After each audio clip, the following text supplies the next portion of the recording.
Welcome to the B&H Photography Podcast. This coming weekend in Amsterdam, Adriane Ohanesian will be honored with the 2015 World Press Photo Award for a photo she took of a young boy badly burned in a bombing raid in Darfur, Sudan. We were fortunate enough to have Adriane visit our studio last week, and our conversation with her could not have been more fascinating. We talked about her development as a photographer, how she snuck into South Sudan to begin her career, her project with rebel soldiers in Burma, and about the challenges and advantages of being a woman photojournalist. The conversation ran over our normal time, but was so interesting we decided to present it in two parts. We hope you'll be as captivated by Adriane's experiences and insights as we were. That said, here's part one.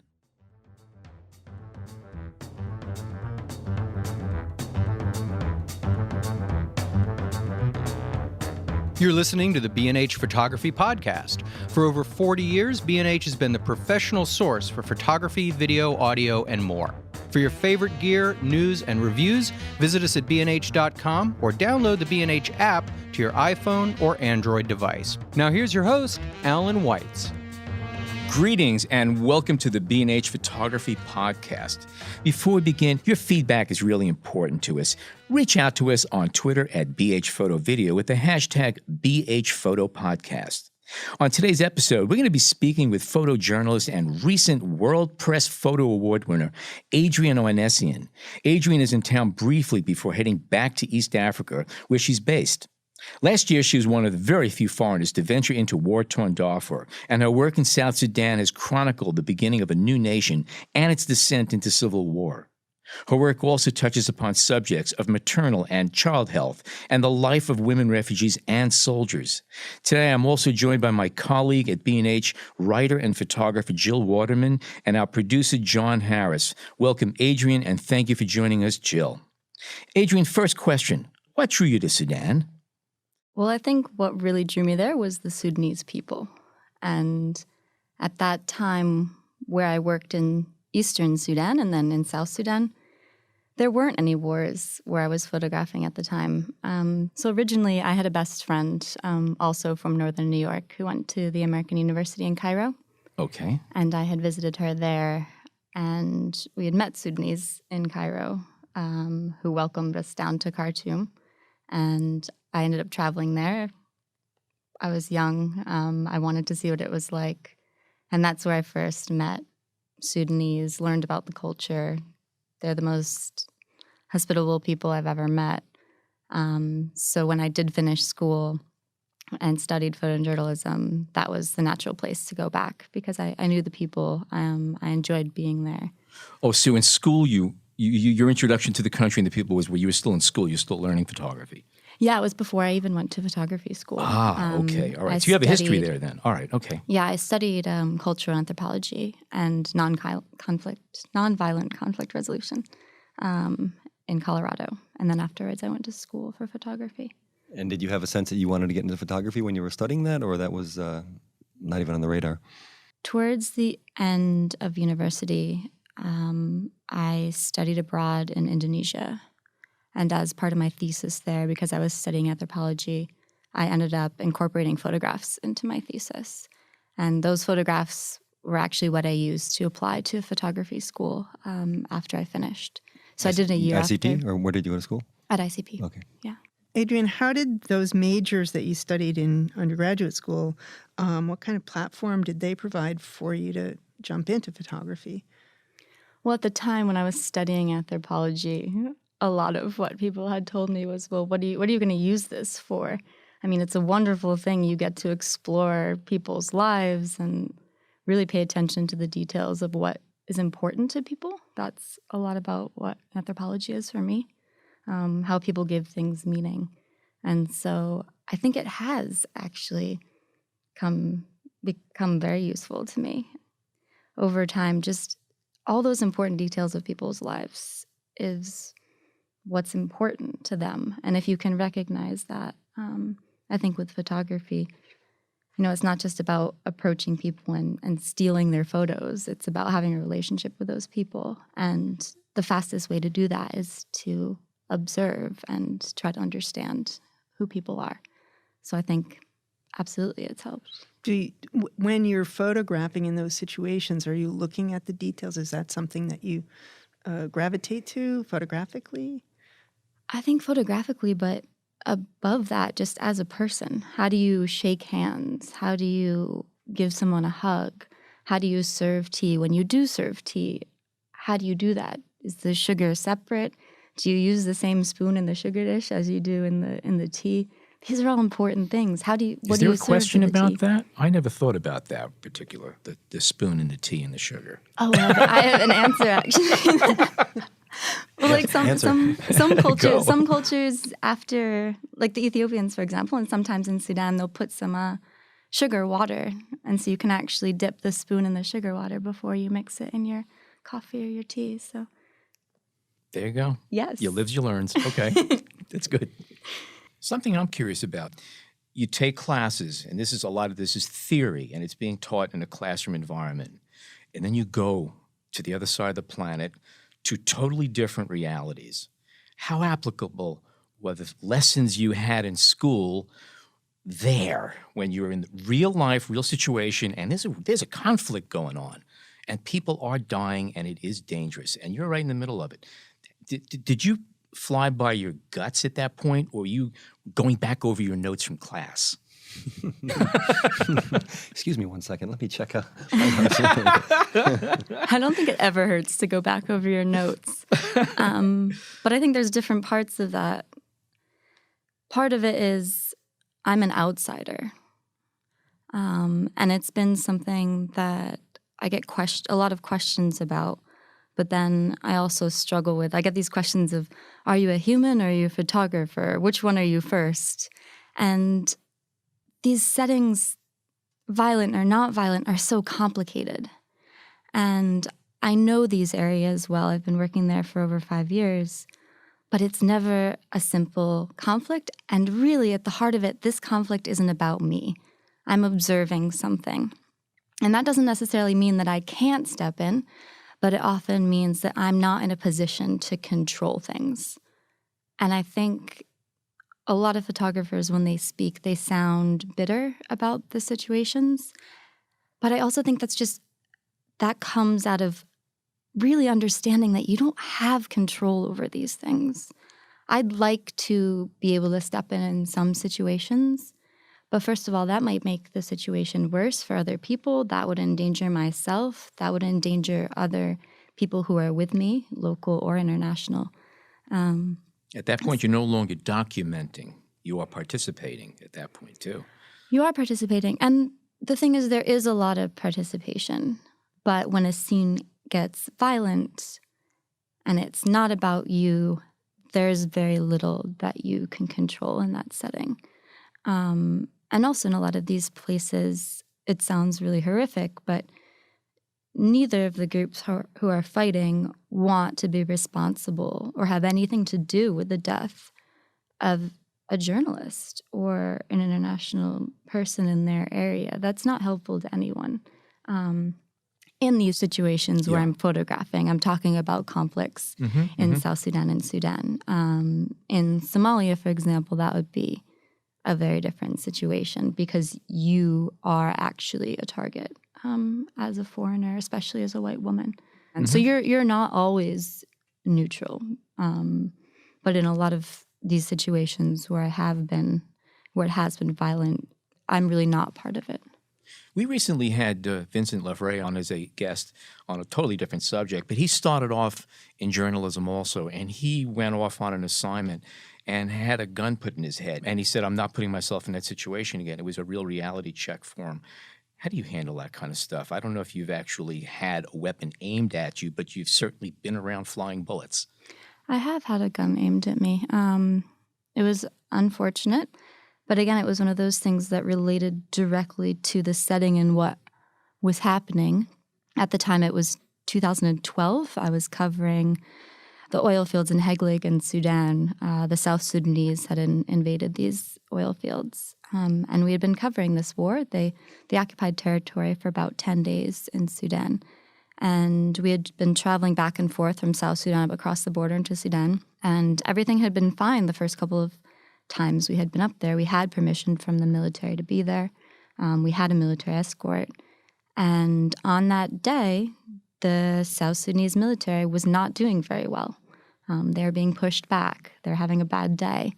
And so I was photographing out the window of the car.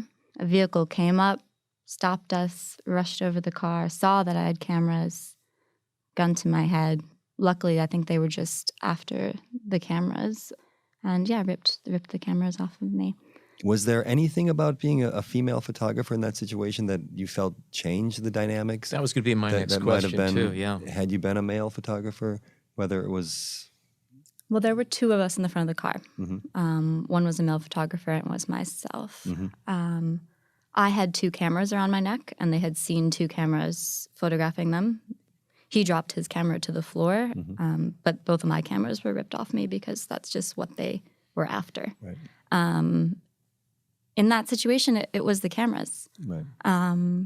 But I do think, in general, there was another situation on this same trip where I was often the one sent to negotiate with the military because they had to treat me with a bit more respect and a bit less aggression than the men. So if there was a setting where we kind of had to confront the military and put in a complaint that we had been sitting under a tree for 6 hours and we really wanted to get to the front lines, I was the one who went over to the commander because I'm a lot less intimidating. And sometimes I can control my frustration a bit better than some of the men. And that's a situation where I think there's two parts of it. First, I know the culture and I know that they won't be as aggressive with me. So that's a piece of it. The other part of it was that I do definitely tend to fight aggression with calm, and I think that's helpful as well to a certain extent. Absolutely. And taking it a step further, and I realize it's different in every culture that you'll visit, even between Sudan and South Sudan, but did you have a need ever to kind of hide the fact that you were a woman? Or was it, in this case, maybe advantageous? When I was in Darfur, I was hiding the fact that I was a woman some of the time. I was more hiding the fact that I was a white woman. I think it was just as dangerous for my male colleague. But I think generally I like people to know who I am and what I'm doing. And part of that is being a woman. I don't like to surprise people with anything. Right. So I think that honesty is the first step. And if there are judgments on the fact that I'm a woman, fine. But I think I've often been able to prove just by my own behavior that I'm there to do my work. I'm not there to mess around. There are certain situations where, if it's after dark and I know that the rebels go to the fire and drink, I'm just not going to go there. Right. And then I would send my male colleague because you're friends with these people, but it's just not a situation. First of all, it's not going to be that enjoyable for me to begin with. Right. And second of all, it's just not worth the risk. And I know what I'm there to do, so I don't need to. And with your male colleague, you're working hand in hand, let's say, and you back and forth these situations all the time to see which would be a better person to deal with this situation or with that situation, or is that true? Yeah. Absolutely. And it's something that comes up in conversation all the time. And it's not as though one or the other is better or worse. There are just different things that you're capable of doing. So I don't think it's good or bad for either side. I think it's just a recognition of you're a woman, so you can do all of these things. You're a man, you can do all of these things. And we'll have those discussions as it goes along. And especially when you're in the field, when you're in the middle of nowhere, when you're in these intense situations, it's so important to keep lines of communication open. Like, no matter what you're doing, how you're feeling, how your health is, your bathroom activities, if you disappear for 5 minutes, you need to tell somebody where you're going. You can't just wander off the bush. So I think that's just one of the things that's part of communication. With this colleague that you were working with, how did that partnership come about? Was it part of the assignment? I was in Darfur with a colleague named Klaas van Dijken. He's a Dutch journalist and multimedia producer. We first worked together. We were put on assignment. He hired me actually for his production company out of Holland. We had been working in another rebel-controlled area of Sudan in the Nuba Mountains of South Kordofan. So we were there. I was photographing for his company, and while we were there, we started talking about Darfur. And I had mentioned it was something that I had always wanted to do, and I had been working on since I got to Sudan, trying to make contacts, trying to figure out basically how to get there and stay safe. And so we just got talking, and that's really when it started, when we started working together. And we've worked together throughout South Sudan as well, and then this trip to Darfur last year. But we're still, even after the trip to Darfur and an intense month together, we're still very good friends and colleagues. So is that prevalent these days for independents more so than someone with a specific organization backing them? I think part of what I've done has been a bit unique in that sense, but I also think it's part of the issue with security and getting assignments in some of these places. Because what tends to happen now, and I still work completely as a freelance photographer, what tends to happen is I will approach an outlet and say, I'd really like to go to Somalia, or I'd really like to go to Darfur, and I'd like to cover this or that. What tends to happen is they don't want to take on the risk of sending anyone.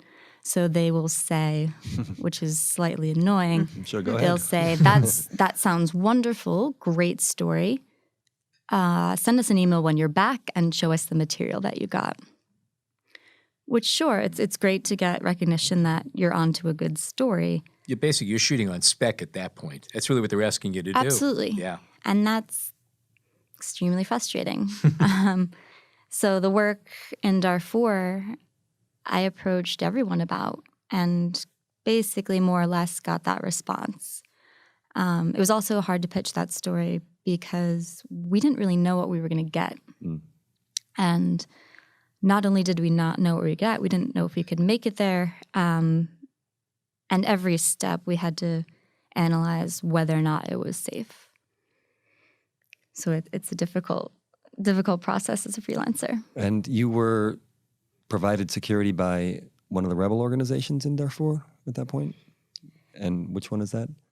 So getting into Darfur, there are multiple different rebel groups that are operating. At this point, there's only one group that holds territory. So, and in order to work freely, you kind of have to be in a somewhat stable place. Absolutely. Otherwise, forget it. You're not going to be able to spend time with civilians, which is what we really wanted to do. Okay. So we were under the support and guidance of the SLA, which is the Sudan Liberation Army. And this is a faction that's led by Abdul Wahid. And his territory is really in the middle of the mountains, the Mara Mountains, Jabal Mara. So we were traveling with them. We went in with an independent translator who was a civilian. And we also worked with community leaders once we were inside. And you're hiring, for example, this translator and the person who you went with is somebody you found, you reached out to, you hired. And do you have any support from the organization? Like, for example, I know the Wall Street Journal, to some degree, you work with them. Do you have any support system from this organization or others? For this trip, we were provided with a sat phone from Trouw, which was a Dutch newspaper. And that was about it. We were checking in, I can't remember. I think it was once a day we were supposed to be checking in. But yeah, we found and hired the translator independently. We paid him for his work. not a significant amount, but he was also Darfuri and was very eager to get back into Jebel Mara because he hadn't been there in years. So our trip was really epic in terms of anyone, even refugees in Chad getting back into this area, because it's not easy to travel back and forth. Right. You said you wanted to work with the civilian population, and was that a series or a theme or a goal that you had in mind when you went? Did you kind of know what you wanted to shoot and what to look for? And maybe we could again tie this into the topic at hand, if you could speak on that. Well, absolutely. I think what we did know before we went in is that there were tens of thousands of people who had been displaced. And that is displacement by the government of Sudan, government-backed militias, and also conflict between the rebel group and the government of Sudan. So we did know that. We knew these people had fled up into the mountains for safety. Some of the displaced flee to refugee camps in Darfur. But the problem with the refugee camps is they're in government-held territory. So you're essentially fleeing to a place that's run by people who have attacked your family members, burned your towns, and murdered your sons. So a lot of people also tend to flee into rebel-held territory for a bit more of stability. Or I shouldn't say stability at all, I should say comfort. So we knew that there would be a lot of civilians displaced. Another reason we wanted to focus on the civilians was that I think, we see so many images of military personnel and fighting and all of that. And that's fine, and I think that's important and has a certain place. In Darfur, I wish I had gotten more active fighting because the government denies that activity is happening. Right. So that's when those images are important, when the President Bashir says, oh, the fighting is over, everything's calm, and then you can show images of active fighting. That's important. But at the time, it was more to get stories from civilians. And also, when you're traveling with a rebel group, it's very easy to tell their story and to tell the story that they want to give you. And I think that's extremely dangerous.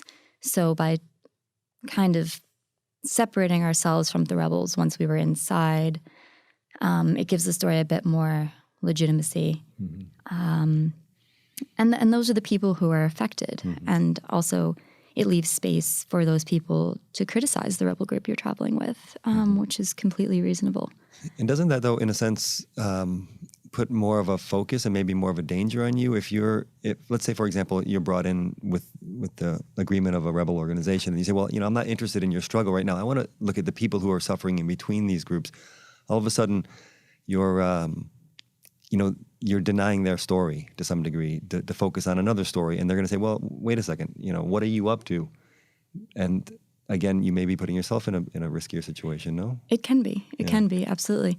But I also think that's part of the honesty that leads up to getting on the ground, which is, we had conversations for years about what we wanted to do, what we thought was important. Yes, you and your colleague, you and your partner. Myself and my colleague, and with the rebels. Okay. They were or at least we tried to be very clear on what we were there to do. And also at the end of the day, for the most part, the people who are in this rebel group, their families are the civilians.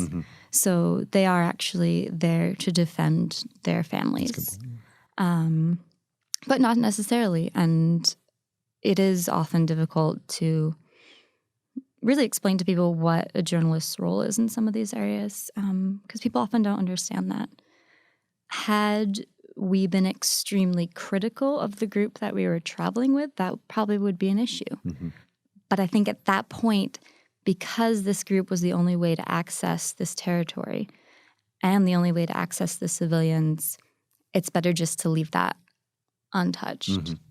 And not to say that there aren't stories there, because there absolutely are. But I think if this is the only way to access the civilians and tell their stories, then that had to be the focus. But going back to your question about the women's, side of it. This became a huge issue while we were there because we ended up speaking to a lot of women and girls who were survivors of sexual violence. Mm-hmm.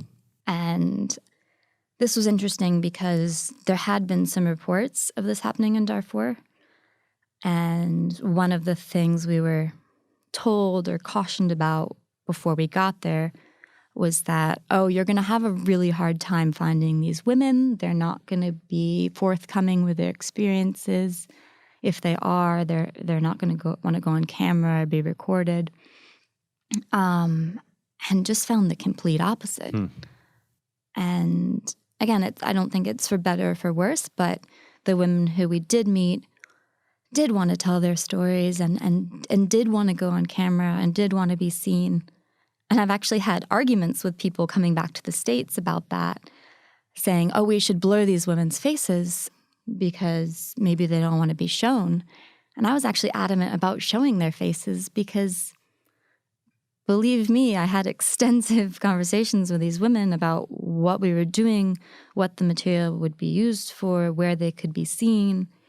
And they wanted their faces up there. Mm-hmm. So, and putting a face on something, in this case, is quite literal, and it makes a big difference, I would say. Absolutely. Reading something in a paper and seeing somebody talking about it. Absolutely. And so I found myself, I shouldn't say normally, I'm always extremely concerned and prioritizing the subjects that I'm working with.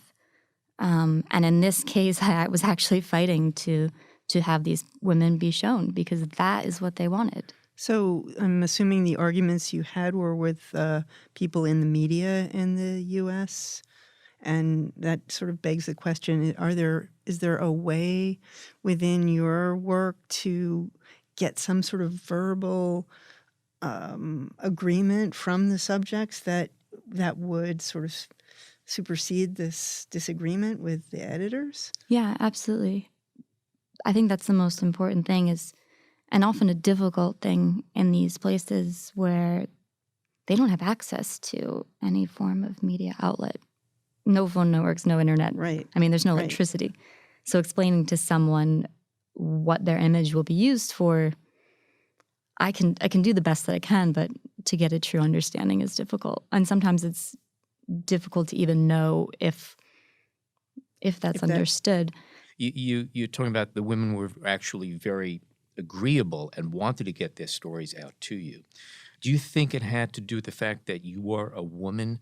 Do you think they would have had the same response if a man had approached them, a male photographer? Maybe your colleague did, I don't know.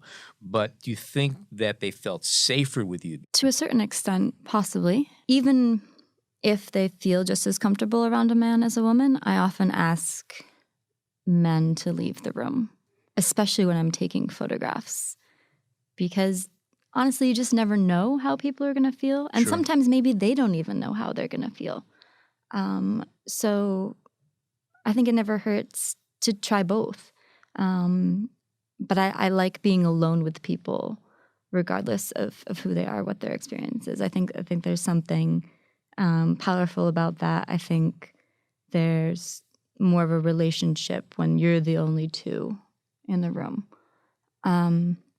But absolutely, there were times when even class was saying, I'm just going to step out. I'm going to remove myself. Because you do want people to feel free to tell their stories. So whatever that context is that will help them, then you should try to be supportive of that. And I do think,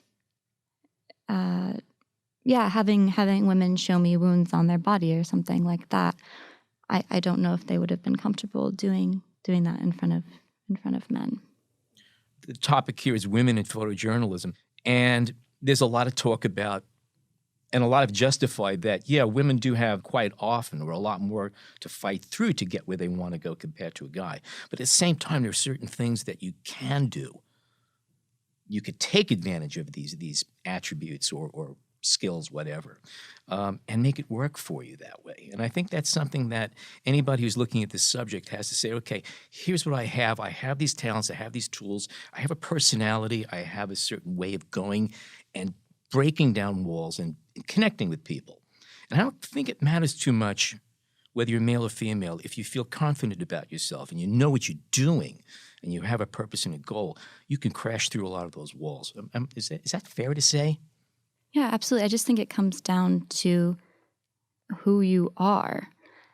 But on the other hand, I think for a lot of women in this industry, and maybe I'm wrong, but I think it also comes down to being comfortable surrounded by men as well, to be able to go into a room full of military commanders and stand your ground. I think oftentimes we can be our worst enemies in that situation. So I just think maybe it takes a bit more confidence for a woman to be able to do that, whereas a man would just walk into that room and not think twice about it. I saw a photo series recently where all of the men in the room had been photoshopped out of the image. Did you see this? Oh, yeah. And that really explains it all. A man wouldn't think anything about walking into this room, but I do. I realize that I'm the only woman there.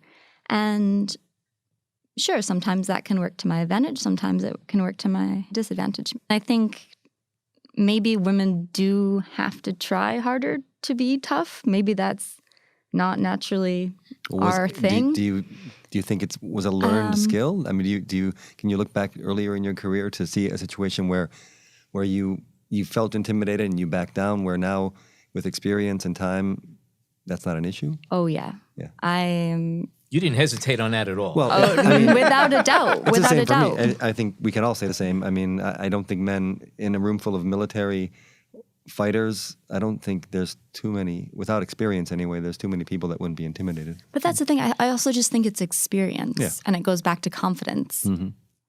And I don't know if either of those things are necessarily tied to your sex. Right. I think a lot of it's experience. And yeah, having confidence around people. It's interesting too, working in some of the areas that I work, because race comes up so often. Mm-hmm. And I think you do stick out like a sore thumb in where you work. No two ways about it. Absolutely. And it's kind of tied to the issues of gender that we're talking about, because it's one of those things that exists. And denying that it exists is the worst thing you can possibly do. And where I work, it comes down to tribe. It comes down to shade of your skin. And we're talking about people of literally a rainbow of skin colors. And myself, I'm a white woman. And that does give me certain privileges where I work. And why is that? Partially, it's because I'm not tied to these conflicts. I'm not from one tribe or the other tribe.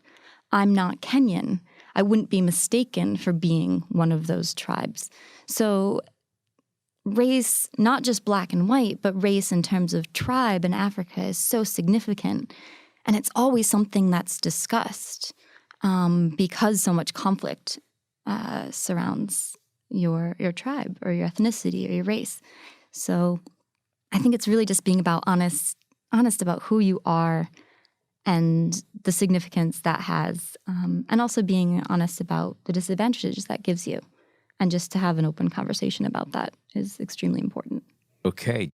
Originally, photographer and former director of photography at the Miami Herald, Maggie Steber, was to join us on this episode, but at the last minute she was called to help a colleague and could not make it. She did, however, send a statement she asked us to read on air. And John, could you read it for us? Thanks, Alan. This is from Maggie Steber. I'm happy that Adriane will be there to be interviewed, and I think she can speak for a whole new generation, which I support with all my heart. It is their world. They are fresh and committed, and I watch them with wonderment and love and encourage them all I can. I'm so lucky I still get a lot of work, and I do not take it for granted, but I also mentor young photographers all over the world, often for free, because I believe in them, in photography, and in their commitment. People like Adriane help people like me keep faith that photography can shine a light on the world's ill, but also on its beauty, and she has done so with her work. She has shown us the resiliency, courage, and strength of people who have had to flee and live in a cave. They are so beautiful. Thank you, John. This is a really good spot to take a break. Thank you, Adriane. Thank you, John. Thank you, Jill. Stay tuned for part 2 of our conversation with Adriane, and remember to rate us and review us on iTunes.